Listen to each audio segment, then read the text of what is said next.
SBS 뉴스입니다.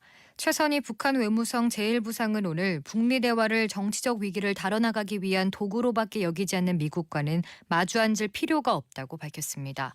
최 부상은 오늘 발표한 담화에서 오는 11월 미국 대통령 선거 전 북미 정상회담이 열릴 가능성이 제기되는 것에 대해 북미 관계 현실태를 무시한 순회 회담설이 여론화하는 데 대해 아연함을 금할 수 없다면서 이같이 말했습니다. 최 부상은 미국이 아직도 협상 같은 것을 갖고 우리를 흔들 수 있다고 생각한다면 오산이라면서 우리는 이미 미국의 장기적인 위협을 관리하기 위한 보다 구체적인 전략적 계산표를 짜놓고 있다고 주장했습니다.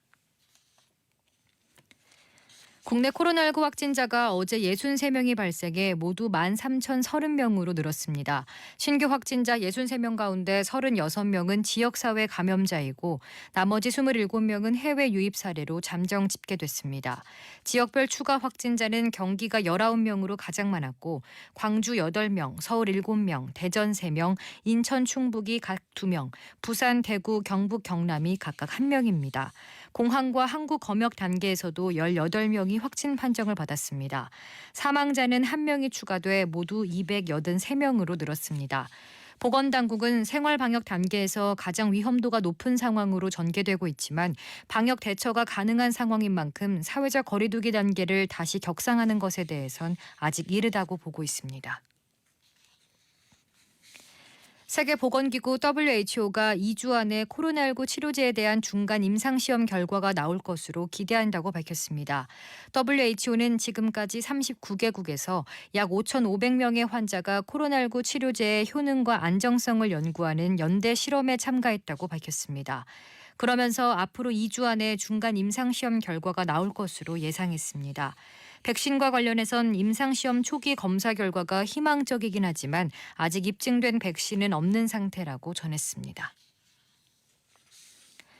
정부는 오늘 정세균 국무총리 주재로 임시 국무회의를 열어 코로나19 위기 극복을 위한 3차 추경 배정 계획안과 예산 공고안 등을 의결했습니다. 국회가 어제 본회의에서 35조 1천억 원 규모의 3차 추경안을 통과시킨 데 따른 후속 조치입니다. 정부가 제출한 원안 35조 3천억 원보다는 2천억 원 순감됐지만 역대 최대 규모 추경입니다. 추경안에는 고용 안전망을 위한 고용안정 특별대책 이행 지원 예산 9조 1천억 원, 한국판 뉴딜 예산 4조 8천억 원 등이 추가로 편성됐고 대학 등록금 반환 간접 지원 예산도 1천억 원 규모로 반영됐습니다. 미래통합당은 국회 본회의를 통과한 3차 추경과 관련해 역대 최악의 졸속 심사였다고 비판했습니다.